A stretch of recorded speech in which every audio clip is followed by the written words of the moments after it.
잠언 11장 4절 말씀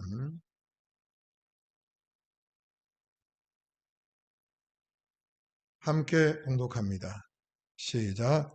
재물은 진노하시는 날에 무익하나 의리는 죽음을 명쾌하느니라. 아멘. 더위 중에 한 주간 지내신다고 얼마나 수고 많으셨습니까? 이번 주간도 덥다고 합니다. 그래서 여러분 더위 주연으로 잘 이겨내시고 건강도 잘 챙기셔서 한 주간도 믿음으로 또 승리할 수 있기를 축원합니다. 자, 오늘은 의리는 있습니까? 의리는 있습니까? 라는 제목으로 말씀을 나누려고 합니다. 인터넷 뉴스에 보니까 카카오의 창업자인 김범수 회장의 재산이 나왔어요. 봤더니 삼성의 부회장인 이재용을 제치고 국내에서 부자 1위가 되었다고 하더라고요. 그 재산이 15조라고 합니다. 별로 관심이 없으시죠? 예. 저도 관심은 없는데 뉴스에 나왔더라고요. 예. 재산이 15조다. 보통의 사람은 가늠할 수 없는 어마어마한 금액입니다. 자, 그리고 연예인 중에 B라는 사람이 있는데 이 사람은 자기가 가지고 있는 건물을 팔았는데 그 시세 차익이 300억이래요. 그것도 전혀 관심이 없으시죠? 예, 건물을 팔아서 300억을 벌었대요. 예, 여러분, 우리가 관심도 없고 알고 싶지 않는 이런 기사를 우리가 어쩔 수 없이 접하게 될 때에 여러분의 마음은 어떻습니까? 여러분은 어떤 생각이 드시는지요? 예, 어떤 사람은 와, 헐, 대박이네. 그리고 지나가는 사람이 있는가 하면 어떤 사람은 그 사람과 나를 비교하면서 나는 흙수저 인생이구나. 나는 어떻게 내 형편은 이런데 저 사람은 어떻게 저렇게 살까? 그렇게 낙심하며 자기를 스스로 비관하는 사람도 있을 것입니다. 제 주위에 있는 어떤 어머니는 자신의 딸을 위해서 재산을 막 불려주더라고요. 서울에 아파트 사고 부산에 아파트 사서 어머니가 나서서 계약하고 잔금 치르고 전세 세입자 구하고 인테리어 하고 이 모든 걸 어머니가 다 하는 거예요. 그런데 30살 넘은 이 딸은 그냥 이름만 엄마가 쓰고 그냥 가만히 있는데 엄마가 막 재산을 이렇게 불려주고 있는 것을 제가 보게 됩니다. 또 어떤 사람은 좋은 집을 사게 되고 어떤 사람은 좋은 차를 사고 명품 옷이나 액세서리를 구입합니다. 여러분, 이런 것을 볼 때 그렇지 못한 나를 볼 때 여러분은 또 어떤 생각이 드시는지요? 여러분, 우리가 상대가 잘 되고 좋은 집을 사고 좋은 차를 사고 돈을 많이 벌고 그런 것을 바라봤을 때에 그것을 보는 것으로 좋겠다, 복 받았네, 그리고 끝나는 사람이 있는가 하면 오늘 그것 때문에 시험 들고 그것 때문에 힘들어하는 사람도 있습니다. 왜 그럴까요? 오늘 여러분, 우리가 어떤 것을 볼 때에 보는 것과 주목하는 것은 차이가 있습니다. 보는 것은 말 그대로 보는 것으로 끝나는 거예요. 와, 좋겠다. 와, 멋있네.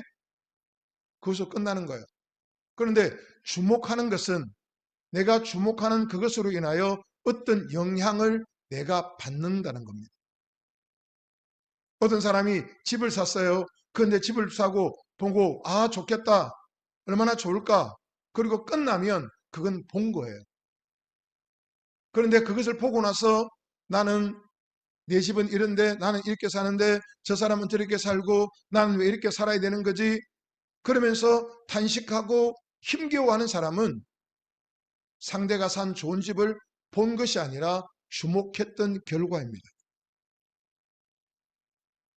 여러분, 그런데 오늘 예수 그리스도의 십자가 은혜로 구원받은 성도는 눈에 보이는 것을 주목하며 살아가는 삶이 아닙니다. 구원받은 성도는 눈에 보이지 않는 영원한 것을 바라보며 영원한 것을 주목하며 살아가는 삶을 살아야 할 줄로 믿습니다. 고린도후서 4장 18절에서 바울은 말씀합니다. 우리의 돌아보는 것은 보이는 것이 아니요 보이지 않는 것이니 보이는 것은 잠깐이요 보이지 않는 것은 영원함이니라. 저와 여러분은 이 땅에 잠깐 있다가 없어지는 보이는 것을 보고 살아가는 것이 아니라, 그것을 주목하며 살아가는 것이 아니라 보이지 않는 영원한 것을 바라보고 영원한 것을 주목하며 살아가야 할 줄로 믿습니다. 오늘 성경은 말합니다. 재물은 진노하시는 날에 무익하다고 합니다. 무슨 말입니까? 이 재물은 우리가 이 땅에 살아갈 때 필요한 것이지만, 그러나 주님이 오시는 그날에, 주님의 심판의 날에 이 재물은 우리에게 아무런 도움도 줄 수 없다는 것입니다. 그런데 의리는 영원한 심판에서 어떻게 해요? 우리를 면하게 한다고 말씀하고 있습니다. 연예인 중에 김보성이라는 사람이 있어요. 이 사람의 캐릭터는 짙은 선글라스를 끼고 의리, 이걸 외치는 게 이 사람의 캐릭터예요. 예, 그래서 그 사람은 그 사람 딱 생각하면 의리, 그것이 사람들에게 자연스럽게 각인이 되기 시작했어요. 무슨 말을 하다가도 중요한 부분이 있으면 그 사람은 주목을 쥐고 의리 막 그러더라고요. 예, 의리를 막 외쳐요. 자, 여러분, 이 의리는 모든 사람이 다 좋아합니다. 다 의리가 있는 사람을 다 좋아합니다. 제가 경상도 사람이라 의리, 이 발음이 좀 어색하죠? 예, 여러분 제목을 보시고 제가 발음을 할 때 의리구나, 의리구나 그렇게 생각하시면 좋을 것 같아요. 자, 의리, 옳을 의자, 다스릴 리자입니다. 예, 옳게 다스리는 겁니다. 자, 이 의리라는 것은 사람이 살아가는 데 있어서 마땅히 지켜야 할 바른 방법이나 수단을 우리가 의리라 그렇게 마련합니다. 그런데 여러분, 우리가 성경을 읽다 보면 성경에서 제일 의리가 없는 사람이 누굽니까? 출애굽한 이스라엘 백성들입니다. 출애굽을 시작할 때 숨막히는 상황들이 전개가 시작되기 시작합니다. 앞으로 어떤 일이 일어날지 모르는 채 이스라엘 백성들은 하나님의 명령을 따라 출애굽을 준비합니다. 그리고 양을 잡아 집 문설주 좌우 임방에 바르고, 그리고 죽음의 사자가 그 어린 양의 피를 바른 집을 넘어가며 오늘 그 피를 바르지 않는 집의 모든 장자와 짐승에 처음 난 것을 죽이는 이 끔찍한 이 죽음의 환경 속에서 자기들이 살아나는 것을, 자기들의 장자, 자기들의 짐승의 첫 새끼가 살아남는 것을 그들은 경험하게 되는 것이죠. 그리고 또 어떤 일이 일어납니까?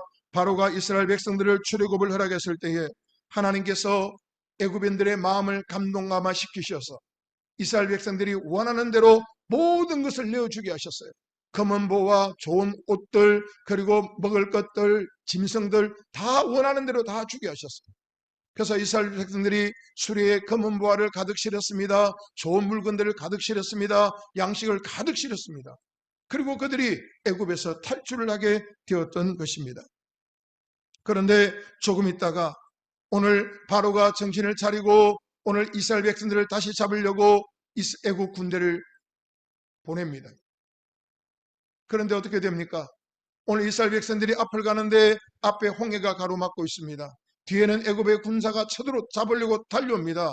그때 이스라엘 백성들은 하는 게 뭐죠? 그들은 모세와 하나님을 원망하기 시작합니다. 이때 하나님은 모세를 통하여 홍해를 열게 하시고 이스라엘 백성들이 무사히 홍해를 건너게 하셨고, 이스라엘 백성들을 잡으려고 뒤쫓아오던 이 애굽의 군사들은 홍해에 모두 수장시킨 것을 우리는 성경을 통하여 알고 있습니다.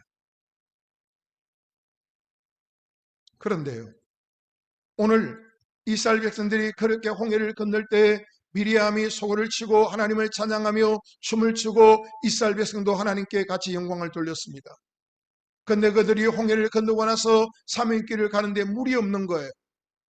3일 만에 마라에서 물을 얻었습니다. 그들이 그 마라의 물을 마셨는데 그 마라의 뜻처럼 물이 너무 쓴 거예요. 마실 수가 없었어요.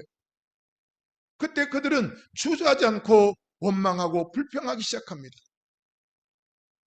하나님 앞에 기도하고 하나님의 도우심을 구하고 하나님은 어떻게 하면 되겠습니까? 그렇게 묻지도 않아요. 그들은 물이 쓰자마자 그들은 원망하고 불평하기 시작합니다. 무슨 말입니까? 오늘 그들은 출애굽에 대한 하나님의 은혜를 잊어버린 거예요. 그리고 출애굽 때부터 그들 앞에 하나님이 영광의 불기둥으로 영광의 구름기둥으로 그들 앞에 행하시는데 그 하나님을 보면서도 그들은 환경과 여건에 조금만 힘들고 어려우면 불평하고 원망하기 시작하는 것입니다. 하나님의 은혜에 대한 의리가 전혀 없는 이들의 모습을 우리는 성경 곳곳에서 볼 수 있는 것입니다. 이 출애굽한 이스라엘들이 하나님 앞에 의리 없는 삶을 사는 그 결정적인 것은 가나안 땅을 정탐했던 12지파의 사건으로 정점을 찍게 되는 것입니다. 모세가 12지파에서 한 사람씩 12명을 가나안 땅을 정탐하게 했습니다. 40일을 정탐하고 돌아와서 이스라엘 총회 앞에서 그들이 보고할 때에 여호수아와 갈렙은 말합니다. 그 땅은 과연 적과 꿀이 흐르는 땅이다. 하나님이 우리에게 주시는 땅이다. 오늘 그들에게 그 땅에 거민도 있지만 그들은 우리의 밥이다. 우리가 올라가서 취하자. 하나님께서 우리에게 주실 것이라고 여호수아와 갈렙은 외칩니다. 그러나 10명의 정탐꾼은 아니다. 그들은 장대한 아낙 자손이다. 그들과 우리를 비교할 때에 우리는 메뚜기 같아. 약속의 땅은 맞지만 우리는 올라가면 그 땅을 얻지 못하고 우리는 죽게 될 것이다. 그러니 우리가 애굽으로 돌아가자 이렇게 말을 합니다. 여호수아와 갈렙이 자기들 옷을 찢고 말합니다. 아니다. 올라가자. 하나님이 우리에게 주실 것이다. 그런데 이스라엘 백성들은 여호수아와 갈렙의 말을 따르는 것이 아니라 돌을 들어 여호수아와 갈렙을 치려고 합니다. 죽이려고 합니다. 이때 하나님이 그들 가운데 임하십니다. 그리고 하나님 말씀합니다. 내가 너희들에게 이런 은혜를 주었지만 너희들이 나의 약속을 믿지 않고 너희들이 나를 버렸으므로 나도 너희를 버리겠다. 너희가 이스라엘을 40일 동안 정탐한 그날을 하루를 1년으로 삼아 너희가 40년 동안 이 광야에서 헤매게 될 것이며 오늘 불신앙을 고백했던 너희들, 내게 믿음의 의리가 없이 나를 저버렸던 너희들이 다 죽기까지 너희들의 이 무리들은 광야를 방황하다가 그들이 다 죽고 나면 가나안 땅에 들어갈 것이라고 하나님은 말씀하시는 거예요. 그리고 하나님의 말씀처럼 40년이 지나서 하나님의 말씀에 불순종했던 하나님의 말씀을 믿지 않았던 그들이 광야에서 다 죽고 나서야 광야에서 태어났던 자들과 출애굽할 때 20세 미만의 남자들만 가나안 땅에 들어가게 된 줄로 믿습니다. 여러분, 무슨 말입니까? 여호와 하나님에 대한 믿음의 의리는 눈꽃만큼도 찾아볼 수 없었던 출애굽한 이스라엘 백성들의 흑역사가 바로 이 사건이었습니다. 여러분, 반면에 오늘 성경에 보면 하나님에 대한 신앙의 의리, 믿음의 의리, 은혜의 의리를 지키기 위하여 자신들의 목숨을 내어놓았던 이들도 있습니다. 우리가 대표적으로 알고 있는 사람이 다니엘 3장에 나오는 사드락과 메삭과 아벳느고라는 사람입니다. 이들은 이스라엘에서 바벨론으로 포로로 끌려왔습니다. 그런데 그들이 바벨론에서 방백의 자리에 오르게 되었습니다. 어느 날 느부갓네살 왕이 자신의 모양을 따라 만든 황금 신상을 높이 세웠습니다. 그리고 사드락과 메삭과 아벳느고에게 말합니다. 너희가 이 신상 앞에 절하라. 너희가 이 신상 앞에 절하면 내가 너희를 살려줄 것이고 너희가 누리고 있는 부귀영화를 계속 누리게 해주겠다. 그러나 너희가 신상 앞에 절하지 아니하면 저 풀무불에 너희를 내가 던지겠다고 왕이 명합니다. 그때 사드락과 메삭과 아벳느고가 말합니다. 왕이여, 우리는 신상 앞에 절할 수 없습니다. 만약 이 일로 인하여 왕이 우리를 풀무 속에 던진다 하더라도 우리의 하나님이 그 불 가운데서 능히 우리를 건지실 것입니다. 그리고 그 다음에 말합니다. 그러나 그렇게 되지 않는다 하더라도 그리 아니하실지라도 우리는 왕의 신상 앞에 절을 할 수가 없습니다 라고 고백하게 되죠. 이 말을 들은 느부갓네살 왕이 대노합니다. 그리고 말합니다. 저 풀무의 불을 7배나 뜨겁게 해라. 여러분, 쇠를 녹이는 그 뜨거운 불을 7배나 더 뜨겁게 하니까 얼마나 뜨겁겠어요. 그런데 오늘 이 느부갓네살 왕이 사드락과 메삭과 아벳느고 세 사람을 그 불 가운데 던졌는데, 성경에 보니까 그 불 속에 4사람이 춤을 추며 뛰놀더라. 분명히 3사람을 던졌는데 4사람이 그 안에 있는 거예요. 왕이 놀라서 말합니다. 사드락과 메삭과 아벳느고를 왕이 부릅니다. 그런데 불 속에서 사드락과 메삭과 아벳느고가 나왔는데, 성경에 보니까 그의 머리털 하나, 그의 옷 겉모양 하나 불에 거슬리지 아니하고 그대로 나온 줄로 믿습니다. 이 사건으로 인하여 오늘 느부갓네살 왕은 하나님을 인정하게 되고, 사드락과 메삭과 아벳느고는 바빌론의 방백으로 자기들의 자리를 지키게 된 줄로 믿습니다. 또한 다니엘서 6장에 보면 우리가 잘 아는 다니엘의 사건이 나오죠. 이 다니엘은 바벨론 총리에 이어서 메대 제국의 다리오 왕 때의 총리가 되었던 사람입니다. 대단한 사람이죠. 나라가 바뀌었는데도 그 바뀐 그 나라에서 총리를 하고 있었으니 하나님이 그를 얼마나 귀하게 여겼는지 우리가 알 수 있는 것이죠. 그런데 어느 날 이 다니엘을 시기한 신하들이 계략을 꾸밉니다. 왕이여, 앞으로 한 달 동안 왕위에 다른 신이나 다른 신에게 절을 하거나 예배하는 자는 우리가 사자굴에 집어넣기로 합시다. 그래서 왕이 좋다. 그래서 왕이 온 나라에 조서를 내렸어요. 앞으로 한 달 동안 나 외에 다른 신에게 절을 하거나 예배하는 자는 다 사자굴에 집어넣겠다. 그런데 다니엘은 이 사실을 알면서도 성경에 보니까 자기 집으로 돌아가서 예루살렘으로 향하여 있는 창문을 열고 하루에 3번씩 무릎을 꿇고 하나님께 감사 기도를 드렸더라. 여러분, 오늘 하나님께 기도하면 사자굴에 던져진다는 이 조서가 내려졌는데, 이 법이 생겼는데, 다니엘은 자기 집에 돌아가서 하나님 앞에 그대로 기도하며 하나님께 감사를 했다고 합니다. 여러분, 어떤 감사의 내용이었을까요? 기도하면 죽는데, 기도하면 사자굴에 던져지는데, 그럼에도 다니엘이 하나님 앞에 감사의 기도를 올렸다는데 그 기도의 내용이 과연 어떤 내용이었겠습니까? 놀라운 사건이죠. 그런데 오늘 이것을 보던 이 신하들이 왕에게 고발을 하고 이 메대의 법에 따라 다니엘은 굶주린 사자굴에 던져지게 되었습니다. 그런데 성경에 보니까 다니엘을 사자굴에 집어 던졌는데 하나님께서 사자들의 입을 봉하시어서 사자들을 꼼짝하지 못하게 만드셔서 그 사자굴에서 다니엘이 멀쩡하게 살아서 나온 줄로 믿습니다.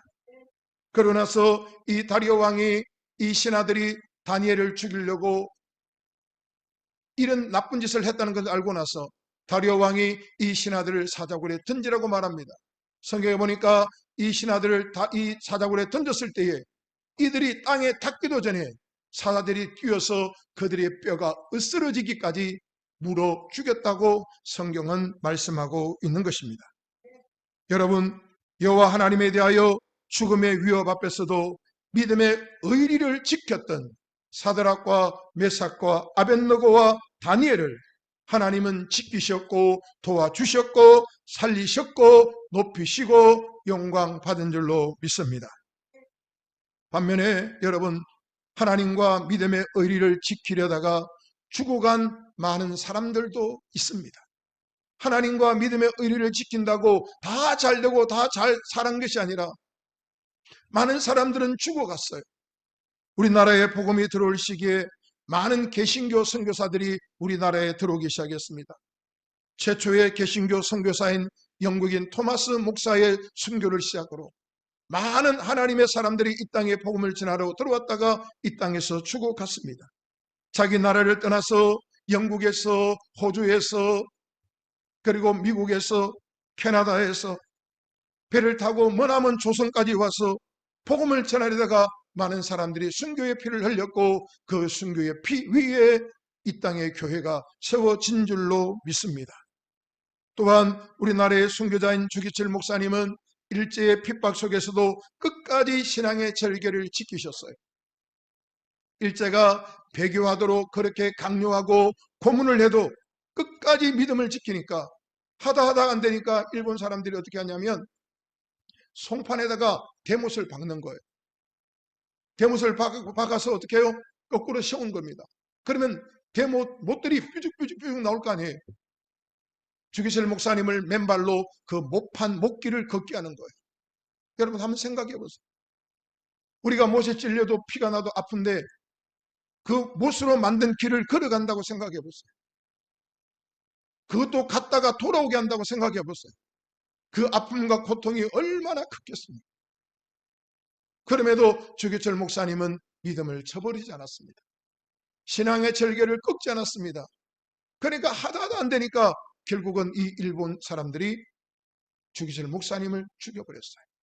그들은 병사다 그렇게 말하지만 어떤 방법으로도 죽지 않으니까 결국 일본 사람들이 주기철 목사님을 죽이는 이런 끔찍한 일이 일어나게 되었던 것입니다. 그런데 역사에 보면 주기철 목사님이 순교전에 감옥에서 잠깐 풀려났던 적이 있습니다. 그래서 목사님이 당신의 심화된 교회에서 마지막 설교를 하게 되는데 그 마지막 설교의 4, 5단락 약간 부분을 제가 소개해 드리려고 합니다. 목사님이 죽음을 앞두고 마지막 설교를 교회에서 합니다. 로마서 8장 35절 말씀으로 시작합니다.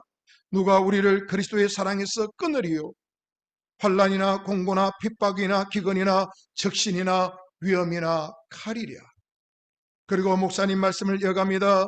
이 몸이 죽고 10번 다시 죽어도 주님 향한 대의를 변치 아니하겠습니다. 십자가 주님 주신 십자가 앞에 이 몸 드립니다. 우리 초로 인생 살면 며칠입니까? 우리 초로 인생 풀잎에 맺힌 이슬 같은 인생 우리가 산다면 며칠을 살겠습니까? 인생은 짧고 의는 영원합니다. 나의 사랑하는 교우 여러분, 의에 죽고 의에 살으십시다. 의를 버리고 더구나 예수께 향한 의를 버리고 산다는 것은 개 짐승의 삶보다 못합니다. 여러분, 예수님은 살아계십니다. 부디 예수로 죽고 예수로 삽시다. 그리고 찬송가 196장을 3절까지 부르셨습니다. 이 세상 험하고 나 비록 약하나 늘 기도 힘쓰면 큰 권능 얻겠네. 주님의 권능은 한없이 크오니 돌같은 내 마음 곧 녹여 주소서. 내 마음이 약하여 늘 넘어지오니 주 예수 힘주사 굳세게 하소서. 주의 은혜로 대속하여서 피와 같이 붉은데 눈같이 희겠네. 이 찬송을 부르고 나서 목사님은 마지막 5번째 말씀을 전합니다. 내 영혼을 주님께 부탁합니다. 오 주님, 예수님, 내 영혼을 주님께 부탁합니다. 십자가를 붙들고 쓰러질 때 내 영혼을 받으시옵소서. 주여, 옥중에서나 사형장에서나 내 목숨 끊어질 때 내 영혼을 받으시옵소서. 아버지의 집은 나의 집, 아버지의 나라가 나의 고향이로소이다. 더러운 땅을 밟던 내 발을 씻어서 나로 하여금 하늘나라 황금길을 걷게 하시옵소서. 죄악 세상에서 부대끼던 나를 깨끗게 하사 영광의 존전에 서게 하옵소서. 내 영혼을 주님께 부탁하나이다. 받아주소서, 받아주소서. 아멘. 할렐루야, 할렐루야. 오 주여, 영광 받으옵소서. 이 터질 것 같은 벅찬 기쁨을 주신 주님께 모두 감사의 박수로 영광을 돌립시다. 할렐루야, 할렐루야. 그리고 찬송가 384장을 마지막으로 목사님은 설교를 마치셨습니다. 우리 384장 한번 같이 찬송을 드려보겠습니다.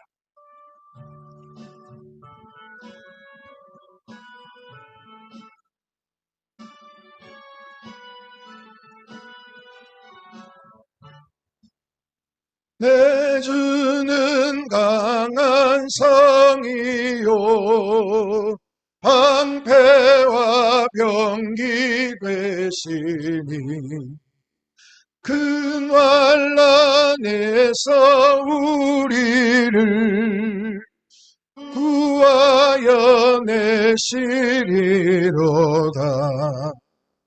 옛 원수 마귀는 이때도 힘을 써 모략과 권세로 무기를 삼으니 천하에 누가 당하랴. 내 힘만 의지할 때는 패할 수밖에 없도다.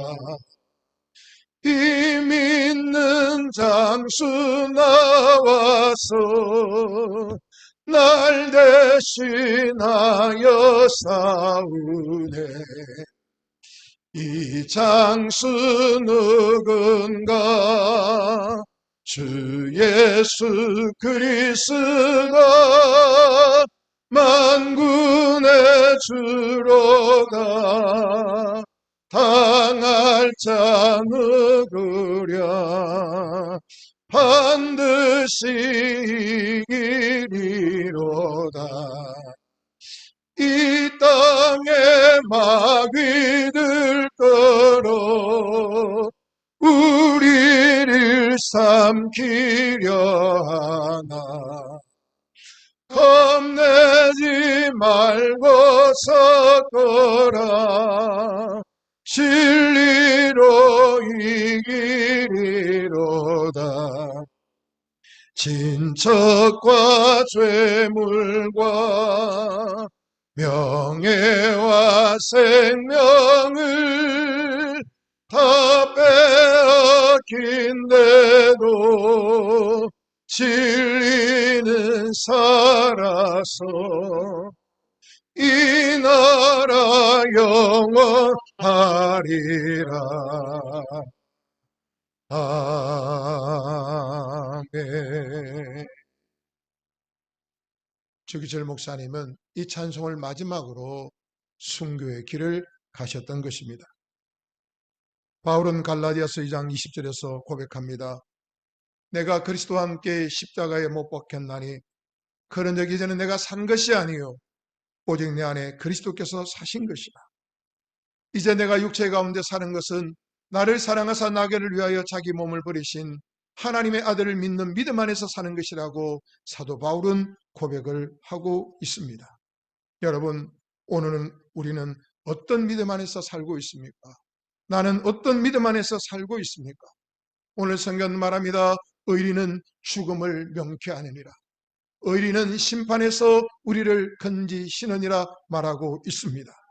여러분, 디모데전서 1장 19절에 보니까 이런 말씀이 있습니다. 믿음과 착한 양심을 가지라. 어떤 이들이 이 양심을 버렸고 그 믿음에 관하여는 파선하였느니라. 믿음과 착한 양심을 가졌던 그 삶이 파선하였느니라, 끼어졌다는 겁니다. 여러분, 파선은 바다의 배가 산산이 끼어져서 침몰하여 다 죽는 것을 말하는 것이지 않습니까? 오늘 많은 사람들이 그 믿음에서 파선하였습니다. 그러나 우리는 오늘 믿음에서 파선하는 자들이 아니라 끝까지 우리의 믿음을 지키고 믿음의 절기를 지키고 살아가야 할 줄로 믿습니다. 디모데후서 4장 10절에 말합니다. 데마는 이 세상을 사랑하여 나를 버리고 데살로니가로 갔느니라. 나와 함께 하나님의 나라를 위하여 힘쓰던 이 데마가 나를 버리고 복음을 버리고 예수 그리스도를 버리고 세상으로 갔다고 바울은 말하고 있습니다. 여러분, 그렇습니다. 지금도 많은 사람들이 믿음 안에 살다가 예수를 버리고 세상으로 내려가는 사람들이 너무나 많이 있습니다. 우리는 그 중에 하나가 되어서는 결코 안 될 줄로 믿습니다. 여러분, 오늘 마지막 때에 예수님에 대하여 의리 있는 신앙인이 되어야 합니다.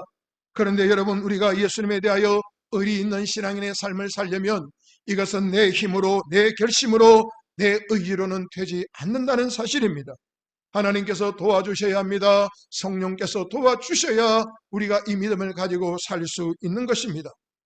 그래서 예수님도 십자가를 앞에 두고 하나님과의 약속을 지키기 위하여, 하나님과의 의리를 지키기 위하여 아버지여, 할 수만 있으면 이 잔을 내게서 옮겨달라고 땀방울이 핏방울 되도록 주님은 기도하셨습니다. 그러나 마지막에 주님의 고백이 무엇입니까? 아버지여, 내 원대로 마옵시고 아버지의 뜻대로 하시옵소서. 예수님은 하나님과의 의리를 지키기 위하여 십자가의 길을 가셨다는 사실입니다. 하물며 우리가 이 세상에서 우리의 믿음을 지키려면 우리가 얼마나 많이 기도해야 되겠습니까? 우리가 얼마나 깨어 정신을 차리고 기도해야 되겠습니까?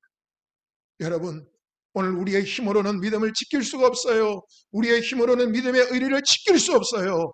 하나님이 도와주셔야 합니다. 성령이 도와주셔야 합니다. 그러기 위해서는 우리는 깨어 기도를 해야 하는 것입니다.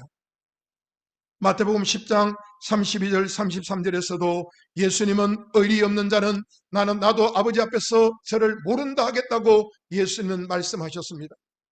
누구든지 사람 앞에서 나를 시인하면 나도 하늘에 계신 내 아버지 앞에서 저를 시인할 것이요, 누구든지 사람 앞에서 나를 부인하면 나도 하늘에 계신 내 아버지 앞에서 저를 부인하리라 예수님 말씀하셨습니다.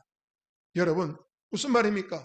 사람들 앞에서, 세상 앞에서 믿음의 의리를 지키지 아니하면 나도 내 아버지 앞에서 저를 모른다 할 것이요, 믿음의 의리를 지키면 내 아버지 앞에서 내가 아버지여 내가 저를 압니다라고 예수님 말씀하시겠다는 것입니다. 사랑하는 성도 여러분, 코로나 여파로 많은 사람들의 신앙이 흔들리고 있습니다. 벌써 교회를 멀리하고 예수를 버리고 세상으로 떠난 사람들도 많이 있습니다. 그런데 이들 중에는 성령의 충만한 은혜도 체험했고 치유와 응답의 기적을 경험한 사람들도 있습니다. 그런데 현실과 타협함으로 예수 그리스도를 믿는 믿음에서 이들은 떠나가고 만 것입니다. 여러분, 성경에 보면 모세도 엘리야도 하나님만 바라볼 때는 놀랍게 쓰임을 받았습니다. 그러나 그들이 하나님을 바라보던 눈을, 그들이 환경을 바라볼 때에, 자기들 비난하고 멸시하는 사람들을 바라볼 때에, 자기들을 죽이려고 하는 그 환경을 바라보고 사람을 바라보게 될 때에 모세도 엘리야도 하나님께 불평하고 원망하며 한순간에 무너졌습니다. 차라리 하나님의 손으로 우리를 죽여달라고 그들은 고백하게 되는 것입니다. 여러분, 우리도 예외가 될 수 없습니다. 우리도 깨어 정신을 차리지 아니하면, 우리의 신앙과 삶을 지키려는 노력이 없다면 우리도 한순간에 언젠가는 무너질 수 있기 때문입니다. 여러분, 목사도 마찬가지입니다. 장로도 마찬가지입니다. 권사도 마찬가지입니다. 집사도 마찬가지입니다. 모든 성도는 똑같습니다. 목사라고 자기의 믿음을 아니에요. 깨어있지 아니하면, 정신 차리고 있지 아니하면 의리 없이 찌질하게 예수 믿다가 그렇게 버림받는 사람들이 많이 생겨날 수밖에 없다는 사실입니다. 말씀을 정리하며 여러분에게 4가지만 질문을 하겠습니다. 믿어지고 동의하시면 아멘으로 화답하시기를 바랍니다. 첫 번째, 예수님께서 나를 위하여 십자가를 지시고 죽으셨음을 믿으십니까? 두 번째, 그 보혈의 은혜로 말미암아 내가 죄 사함을 받았음을 믿습니까? 세 번째, 그 믿음으로 영원한 천국을 약속받았음을 믿으십니까? 네 번째, 보이지 않는 영원한 나라를 주목하며 살아가고 있습니까? 여러분, 만약 그렇다면, 오늘 여러분이 아멘 하신 대로 우리가 그렇게 살고 있다면 우리는 어떤 형편과 어떤 환경에서도 예수를 주로 믿고 고백하며 시인하면서 자기 자리를 지키고 살아가는 의리 있는 믿음의 사람이 되어야 할 줄로 믿습니다. 성경 말합니다. 믿음의 의리는 마지막 날의 죽음을, 심판을 면하게 하느니라. 여러분, 우리가 돈은 없어도 의리는 있어야 하지 않겠어요? 우리가 세상의 명예와 권세는 없어도 예수님에 대한 의리는 있어야 하지 않겠습니까? 우리가 비록 몸이 병약해도 예수님에 대한 의리는 있어야 하는 것이지. 사방이 가로막혀 절망적인 순간에도 우리가 의리는 지켜야 하는 것입니다. 사랑하는 여러분, 모든 것이 은혜로 살아왔습니다. 모든 것이 우리가 은혜라고 고백합니다. 예수님께 의리 있는 인생, 예수님께 의리 있는 성도의 삶을 살아가는 우리가 될 수 있기를 주님의 이름으로 부탁을 드립니다. 여러분, 세상 사람들은 말합니다. 내가 돈이 없지 가오가 없냐? 내가 돈이 없지 가오가 없냐? 이런 말을 합니다. 그럼 우리는 어떻게 말해야 되는 거예요? 돈은 없어도 의리는 있어. 돈은 없어도 믿음에 대한 의리는 있어. 돈은 없어도 예수님에 대한 의리는 있어. 이렇게 고백하고 외치는 것이 성도의 합당한 자세인 줄로 믿습니다. 여러분, 코로나 여파로 우리가 많이 힘들고 어려운 때를 지나가고 있습니다. 이것이 언제 종식될지는 아무도 모릅니다. 아니, 이 코로나 끝나고 나면 또 더 심한 것이 우리에게 올 것입니다. 이 험난한 세상 우리가 어떻게 살아야 되겠습니까? 환경은 변하고 시시때때로 우리가 힘들고 어려운 삶을 살아갈 수 있어도, 그러나 믿음의 의리는 지킵시다. 믿음의 의리는 지켜서 끝까지 이 믿음의 정도를 걸어가는 저와 여러분이 될 수 있기를 주님의 이름으로 축원합니다. 축원합니다. 기도하겠습니다. 아버지 하나님, 재물은 마지막 날에 무익하지만 의리는 마지막 날에 죽음을 면하게 한다고 말씀했습니다. 아버지, 예수님에 대한 믿음의 의리를 지키는 저희가 되게 도와주시옵소서. 세상 사람도 의리 있는 사람을 좋아합니다. 하물며 하나님에 대하여 의리를 지키지 못한다면 우리는 주기철 목사님의 고백처럼 계짐승만큼 못한 그런 삶이 될 수밖에 없사오니, 하나님, 나 위하여 십자가 지시고 나 위하여 피 흘려주시고 나에게 영원한 하나님의 나라를 약속하신 그 예수 그리스도에 대한 믿음의 은혜를, 믿음의 의리를 지키며 살아가는 저희 모두가 될 수 있도록 도와주시옵소서. 아무리 힘들고 어려워도 우리의 자리를 지키며 믿음의 의리를 가지고 살아가는 구별된 하나님의 사람들이 다 될 수 있도록 축복하여 주시옵소서. 감사드리며 예수님 이름으로 기도하옵나이다. 아멘.